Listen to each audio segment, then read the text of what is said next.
Well, cities like New York and Chicago are saying that they are now overrun by migrants from the southern border being bused to their cities. New York City Mayor Eric Adams says he has no other choice than to house migrants at a local middle school gym. This is one of the last places we want to look at. None of us are comfortable with having to take these drastic steps. But I could not have been more clear for the last few years, for the last few months of what we are facing. Over 65,000 migrant asylum seekers have reached our city. Yeah, here to discuss Mayor Adams' plan to place migrants in suburban schools and how the migrant problem is affecting everybody regardless of where they live. New York City Councilwoman Vicki Palladino, and also it's bringing back Laura Curran. Vicki, what are your thoughts here? My thoughts are right now that we are at maximum capacity. We probably reached maximum capacity back in October. This open border policy needs to change. And I think right now we should re-examine our sanctuary city status.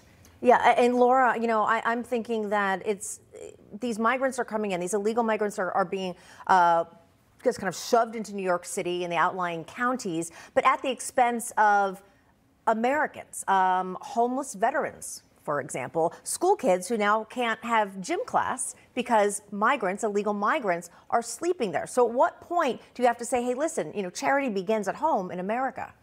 So one thing to remember, these are actual real human beings who have left God knows what. However, there does need to be some kind of plan at the very top on the federal level. And I feel it's been decades now. I don't feel, it's a fact. It's been decades of buck passing, blaming, deals coming together and then falling apart. And then who's left holding the bag? The local officials. The mayor's trying to figure it out. The councilwoman's trying to, you know, advocate for her district. You've got county executives fighting with the mayor, with the governor of Texas. So you've got this squabbling sort of Lord of the Flies things going on because nobody at the top is fixing this problem. And in fact, they seems like it's those monkeys, you know, deaf, dumb, and blind about it. Yeah, they might want to start at the border, you know, keep people from coming over. But sanctuary city, you're suggesting, Vicki, that they change that to not be a sanctuary city. What effect would they have, and how quickly would it have an effect? Well, first of all, it could happen very quickly.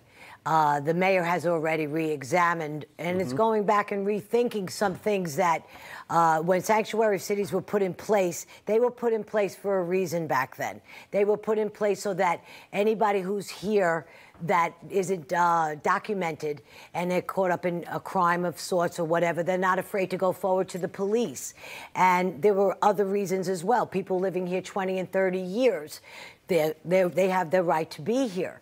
But now we have reached such a point that we are drowning, absolutely drowning. This city is at the brink of no return. If this continues the way it is, it's time to turn the buses around and say no thank you. We've said yes as long as we could. The mayor has done his best. You know, everybody blames Greg Abbott. This is not Greg Abbott's fault. Okay, it goes to Biden. And, you know, enough with the name calling and the blame game and all this stuff. The time is now to take action. Our districts throughout the city, there's 51 of us. Everyone is getting hit. Right. We got hit about 6 weeks ago.